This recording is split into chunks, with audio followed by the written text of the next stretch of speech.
बुधवार को ANB institute of paramedical science and technology का उद्घाटन किया गया। संस्थान का आधिकारिक उद्घाटन नौगांव के सांसद प्रद्युत बड़ोलोई ने किया। संस्थान शिक्षित बेरोजगारों को प्रयोगशाला, तकनीशियन, फिजियोथेरेपी आदि में शैक्षणिक योग्यता प्राप्त कर रोजगार के अवसर प्रदान करेगा। संसद ने उम्मीद जताई कि संस्थान शिक्षित युवाओं को आत्मनिर्भर बनाने में मदद करेगा।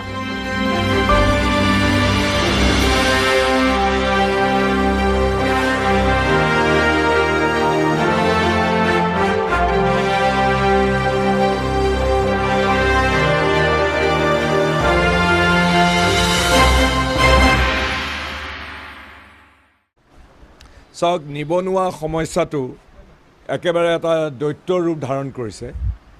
নগাঁৱত আমাৰ মধ্য অসমত বহুতো আমি উঠি অহা নতুন প্ৰজন্মৰ ল'ৰা ছোৱালী বাহিৰলৈ চাকৰি বিচাৰি যায়, কিন্তু আমাৰ কিছুমান এনেকুৱা ধৰণৰ বিষয় আছে যিবিলাকৰ চাহিদা আছে। পেৰামেডিকেলছৰ যিবিলাক ষ্টাফ, ফিজিঅ'থেৰাপিষ্টেই হওক বা লেবৰেটৰী টেকনিচিয়ানেই হওক, এইবিলাকৰ এটা চাহিদা আছে।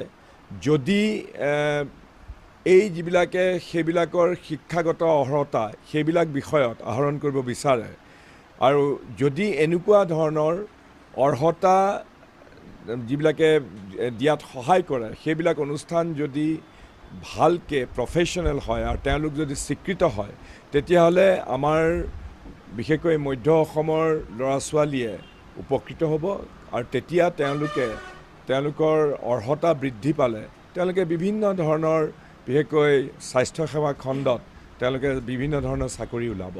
আৰু সেইকাৰণে নগাঁৱৰ মাজমজিয়াত এই অনুষ্ঠানটো গঢ় লৈ উঠাত মই অত্যন্ত সুখী আৰু আজি মই নিজেই ইয়াত উপস্থিত থাকি এইটোৰ আৰম্ভণি কৰিবলৈ পাই পেলাই মই বৰ আনন্দিত। আৰু মই এওঁলোকক কৈছোঁ যাতে ইয়াত প্ৰফেশ্যনেল ৱেত যাতে কোনো ধৰণৰ কাৰো যাতে আপত্তি নাথাকে, সেইবিলাক সকলো সামৰি পেলাই যাতে ইয়াত তেওঁলোকে আমাৰ উঠি অহা প্ৰজন্মৰ আমাৰ ল'ৰা ছোৱালীবিলাকক যাতে এনেকুৱা ধৰণৰ অৰ্হতা প্ৰাপ্তিত সহায় কৰে, তাৰ বাবে কাম কৰি যাবৰ কাৰণে মই অনুৰোধ জনাইছোঁ। আজি আমি মৌফুলি মেডিকেল কলেজ পাৰ হৈ তাতে ANB institute of paramedical science and technology বুলি এটা ইনষ্টিটিউট মুকলি কৰিছোঁ।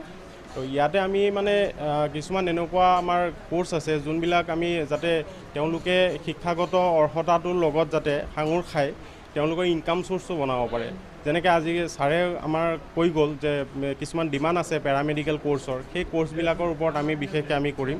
যেনেকৈ DMLT হৈ গ'ল, ৰেডিঅ'লজি টেকনিচিয়ান হৈ গ'ল, এক্সৰে টেকনিচিয়ান হৈ গ'ল, আমি সেই কোৰ্চবিলাকৰ ওপৰত বেছি গুৰুত্ব দিছোঁ যাতে শিক্ষিত ল'ৰা ছোৱালীসকলে তেওঁলোকৰ শিক্ষাটো আৰু শিক্ষাটোক যাতে ইনকাম চ'ৰ্চ হিচাপে যাতে গঢ় দিব পাৰে, তেওঁলোকে যাতে শিক্ষিত নিবনুৱা নহয়, সেইটোৰ ওপৰত আমি বেছি গুৰুত্ব দিছোঁ। গতিকে তেনেকুৱা আমি প্ৰেক্টিকেল যোনখিনি নলেজ আমি ইয়াত দিয়াৰ ব্যৱস্থা কৰি যাতে তেওঁলোক এটা ইনকাম চ'ৰ্চ হিচাপে যাতে তেওঁলোকে নিজৰ জীৱনটো গঢ় দিব পাৰে, হয়, সেইটোৰ ওপৰতো আমি মানে কাম কৰিছোঁ। যাতে কাৰণ আমি এই ইনষ্টিটিউটটো এটা NGO আণ্ডাৰতে চলি আছে, হাৰ্ট আছা ছ'চিয়েল ফাউণ্ডেশ্যন বুলি এটা NGO। বৰ্তমান আমাৰ NGO 3 বছৰ হৈছে, বিভিন্ন ছেক্টৰত আমি কাম কৰি আছোঁ। প্লাণ্টেশ্যন হওক, এগ্ৰিকালচাৰ হওক বা বিভিন্ন দুখীয়া মানুহৰ কাৰণে যিখিনি কৰিব পৰা যায় আমি আগৰ পৰা কৰি আহিছোঁ। গতিকে ইয়াতে মানে আমি কিছুমান সুবিধা দিছোঁ, যেনেকৈ BPL কাৰ্ড হোল্ডাৰ আছে তেওঁলোকক আমি কিছুমান মানে বেনিফিট দিম, যেনেকৈ ৰেজিষ্ট্ৰেশ্যন ফ্ৰী কৰি দি মান্থলি ফিজটো যোনটো আছে আমি সেইটো কমাবলৈ চেষ্টা কৰিম। আৰু আমি ইয়াত মানে এটা বস্তু আমি কৰিছোঁ, ডিমাণ্ড কৰিছোঁ যাতে তেওঁলোকে ইয়াৰ পৰা ওলাই যোনটো জব আছে তেওঁলোকে জবৰ কাৰণে যাতে ষ্ট্ৰাগল কৰিব নালাগে। গতিকে আমাৰ তেনেকুৱা বিভিন্ন নাৰ্ছিং হোমৰ লগত টাইপ আছে, লেবৰেটৰীৰ লগত টাইপ আছে, যাতে আমি তেওঁলোকক মানে কোৰ্চটো ক্লিয়াৰ হোৱাত যাতে ইণ্টাৰ্ণশ্বিপতে আমি তেওঁলোকক মানে জবটো দিব পাৰোঁ, সেইটো আমি কৈ